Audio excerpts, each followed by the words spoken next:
Hello guys, welcome back to the channel. I hope you all are doing great. तो आज हम करेंगे psychology के कुछ इंपॉर्टेंट क्वेश्चंस जो कि आपके एग्ज़ाम में आ सकते हैं और आपकी काफ़ी ज़्यादा हेल्प जो है वो आपके एग्ज़ाम में करने वाले हैं। ये जो आपके लिए क्वेश्चंस बनाए गए हैं ये पिछले 10 सालों के पेपर्स जो है वो एनालाइज करके बनाए गए हैं। कुछ क्वेश्चंस जो है वो रिपीट भी होते हैं, आपको पता है जैसा कि, ठीक है। तो चलिए ज़्यादा टाइम वेस्ट ना करते हुए शुरू करते हैं। और आज का हमारा फर्स्ट क्वेश्चन है, socialization is a process by which children and adults learn from. Socialization एक प्रोसेस है जिसमें बच्चे और अडल्ट्स जो हैं वो किससे सीखते हैं? Family, school, peers, all of these. तो सोशलाइजेशन में बच्चे फैमिली से भी सीखते हैं, स्कूल में भी सीखते हैं और पीयर से भी सीखते हैं, ठीक है। तो इसका आपका राइट आंसर हो जाएगा ऑल ऑफ दीज। इतना क्लियर है। नेक्स्ट देखते हैं। नेक्स्ट क्वेश्चन है आपका, Vygotsky proposed that child development is. Vygotsky ने जो चाइल्ड डेवलपमेंट बताई है वो कैसी बताई है? चाइल्ड डेवलपमेंट वाइगोत्स्की किसकी बात करते हैं? Due to genetic components of a culture, a product of social interaction, a product of formal education और a product of assimilation and accommodation. तो इसका जो है वो आपका राइट आंसर रहेगा option B, a product of social interaction, ठीक है। सोशल इंटरेक्शन की बात करते हैं वाइगोत्स्की। नेक्स्ट क्वेश्चन है आपका, a child can think logically about objects and events, this is the characteristics given by पियाजे ऑफ स्टेज। बच्चा जो है वो ऑब्जेक्ट्स के बारे में, इवेंट्स के बारे में लॉजिकली सोच सकता है। This is characteristics given by पियाजे ऑफ स्टेज। ये जो कैरेक्टरिस्टिक है ये जो है वो पियाजे की दी हुई है, लेकिन ये कौन सी स्टेज से संबंधित है? Sensory motor, pre operational, operational, concrete operational या फॉर्मल ऑपरेशनल। देखिए सेंसरी मोटर तो बिल्कुल नहीं होगा इसमें। बच्चा लॉजिकली तो क्या ही सोचेगा, बच्चा बहुत छोटा होता है, ठीक है। इसमें जो एज रहती है वो होती है आपकी बर्थ टू 2 ईयर्स तक। फिर उसके बाद आती है आपके पास प्री ऑपरेशनल स्टेज, ये भी नहीं होता। इसमें भी बच्चा जो है वो लॉजिकली नहीं सोच पाता।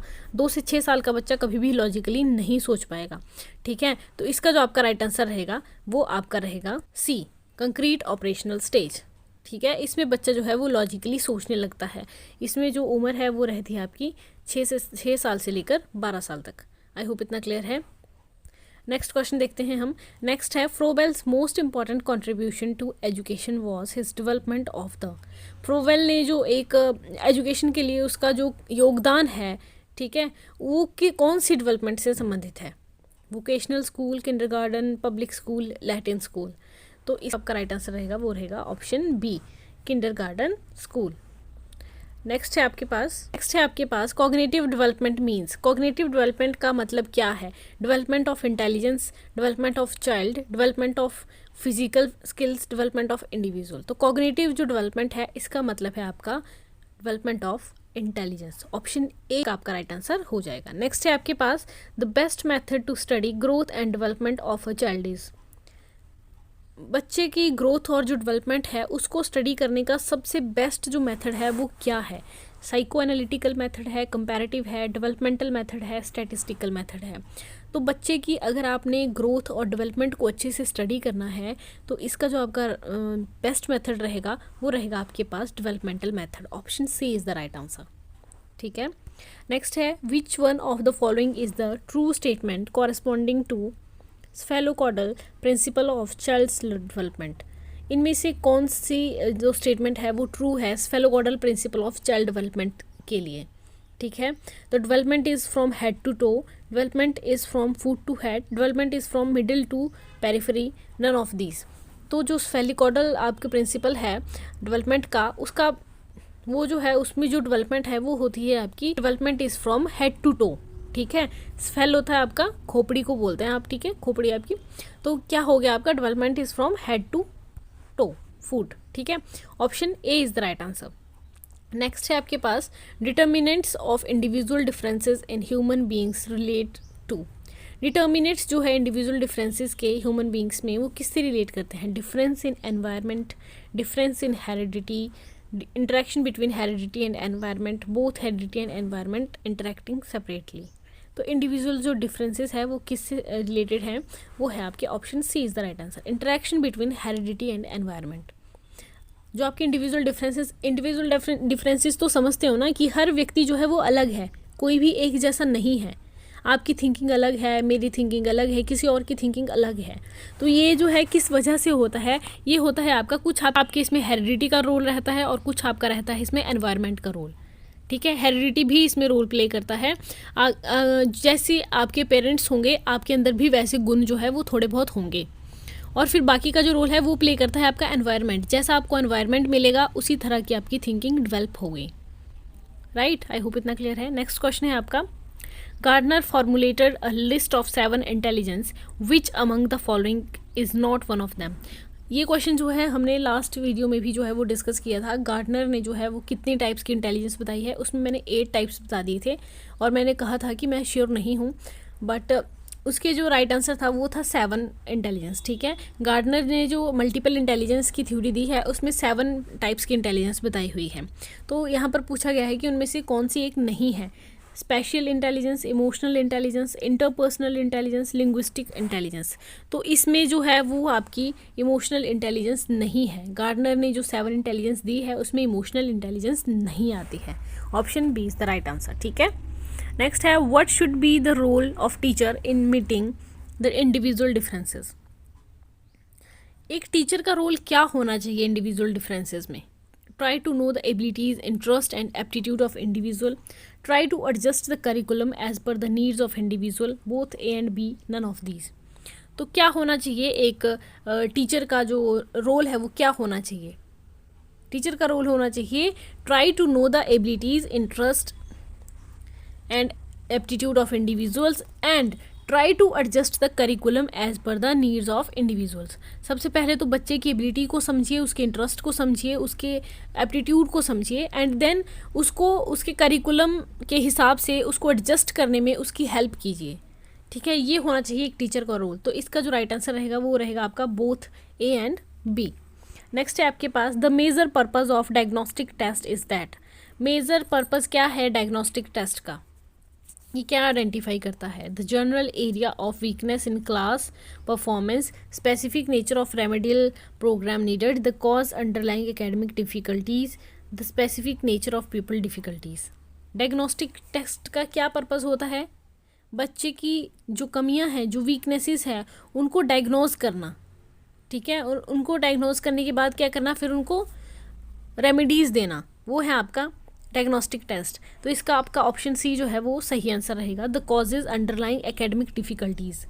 जो एकेडमिक डिफिकल्टीज आ रही हैं एक बच्चे को, उसके कॉजेज क्या हैं, उसके पीछे के रीजंस क्या है, उनको डायग्नोज करना। ठीक है, उसके बाद उसमें जो है रेमेडियल प्रोसेस आता है। नेक्स्ट क्वेश्चन है आपका, special education is related to. Special education किससे रिलेटेड है? Educational for talented students, educational programs for disabled, training programs for teachers, training program for retarded. तो स्पेशल एजुकेशन जो है वो किससे संबंधित है? तो इसका आपका राइट आंसर होगा B, educational program for disabled. ठीक है, नेक्स्ट क्वेश्चन है, what are the factors related to learner that effects the learning. कौन कौन से फैक्टर्स हैं एक लर्नर से रिलेटेड जो लर्निंग को इफेक्ट करते हैं? Physical and mental health of the learner, क्या ये लर्निंग को इफेक्ट करेगा? Level of aspiration and achievement, motivation, readiness and will power, क्या ये तीनों के तीनों जो है वो एक लर्नर की जो लर्निंग है उसको इफ़ेक्ट कर सकते हैं? जी हाँ, बिल्कुल कर सकते हैं। फिजिकल एंड मेंटल हेल्थ जो है वो आपकी लर्निंग को इफ़ेक्ट करता है। अगर आप फिजिकली फ़िट नहीं हैं, आप मेंटली फ़िट नहीं हैं, आप नहीं पढ़ पाएंगे।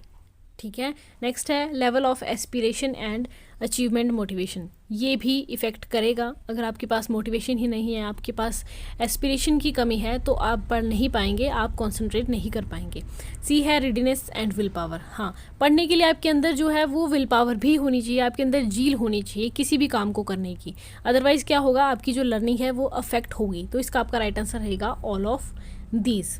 आई होप इतना क्लियर है। नेक्स्ट है आपके पास, which of the following are the external factors affecting the interest of students in classroom.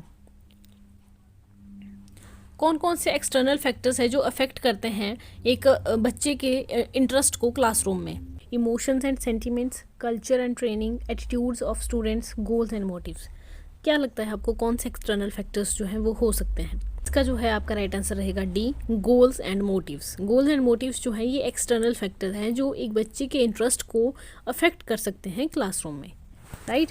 Next question है आपका, mental structure that guides social and other cognition is called.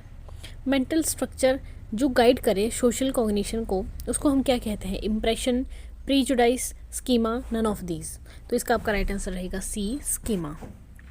Next question है, who used the word intelligence quotient IQ first. तो किसने जो है सबसे पहले use किया है वर्ड IQ? टर्मन ने, हल ने, एल्पोर्ट ने और स्टर्न ने। तो इसका आपका राइट आंसर रहेगा डी, विलियम स्टर्न, जिन्होंने सबसे पहले IQ जो है वो वर्ड यूज़ किया था, राइट।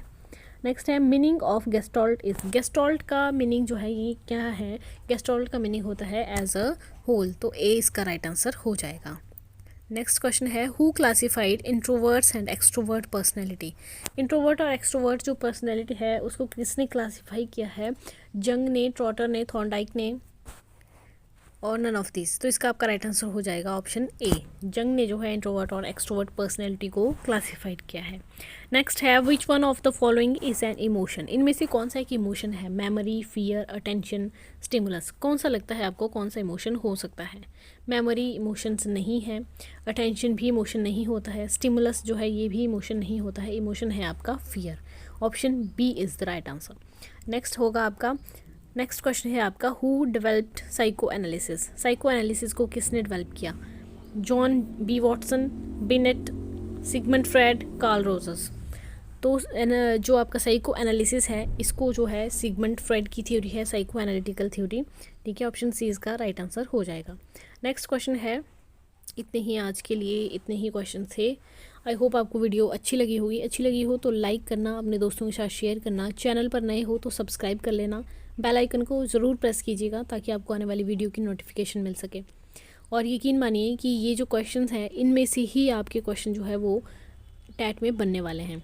इनसे बाहर कोई भी क्वेश्चन जो है वो नहीं जाएगा, चाहे आप JBT टैट दे रहे हैं, चाहे आप HP टैट, B.Ed टैट दे रहे हैं, कोई सा भी टैट है आपका, साइकोलॉजी के क्वेश्चंस यहाँ से बाहर नहीं जाएंगे। एक एक क्वेश्चन को ध्यान से पढ़िएगा, ध्यान से समझिएगा। अगर कोई चीज़ आपको समझ नहीं आई होगी कमेंट सेक्शन में पूछ सकते हैं, कोई और क्वेरीज होगी कमेंट कर सकते हैं। मिलते हैं नेक्स्ट वीडियो में, तब तक के लिए बाय बाय, टेक केयर।